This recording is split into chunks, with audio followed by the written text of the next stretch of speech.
So isa ka bang content creator who spends a lot of time doing thumbnails like sa Canva, no? So like for example, mamili ka ng Canva design, gusto mo to, yan. So, okay ba, ganyan na, no? And you would spend like, okay, upload mo yung photo mo, aayusin mo yung element na text na to, ayusin mo yung element na text na yan, papalitan mo yung background image, and you end up siguro spending maybe 30 minutes to 1 hour sa ka-design lang, download, then okay na.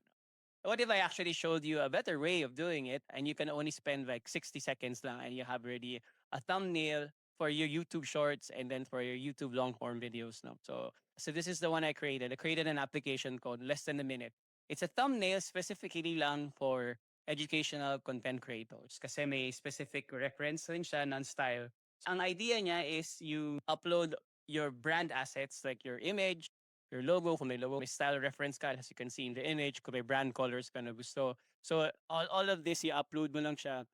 So, may context na yung AI for how to design the thumbnail. And once that's done, no, you can actually just click generate. For example, ito, let's say I start fresh, no, I just upload. Ang difference lang na to is it will base all the designs from your SRT file. Ano yung SRT file? Yung transcript ng videos yun, no? So may transcript siya ng video mo, i-upload mo na sa kanya, i-indicate mo na sa kanya kung ano siya. So if it's like in my case, kasi I create content for Build in Public, which I document the things that I do on a day-to-day basis. And then yan, click mo lang yung ano, and it will generate the hook. So it will first generate the hook title.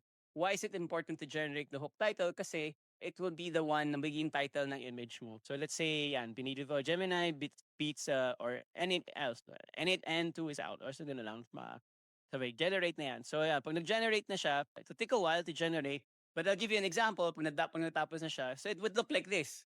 So yan, it can have like your cover photo ng TikTok, or pwede rin siyang maging, eto for example, pwede rin siyang for long form, pwede siyang cover photo ng, or thumbnail photo ng YouTube long form videos. So the context you hope nalagay na dyan, nalagay na rin dito sa Pisano. So wala, and then you just download it na lang and you can easily, and it's less than a minute. So ang ginawa ko pa sa kanya to make it more parang aware ka rin sa costing. Naglagay rin ako na kino-compute rin niya every time you generate how much you actually spend. No? So these are just like the quick stats of how much you spend. So at least aware ka rin when you do use AI, hindi lang ano. So I think difference lang na when you have an application doing it for you versus doing it in Canva or doing it in Gemini. If you're like this, just comment thumbnail and I'll send you the playbook. Bye-bye.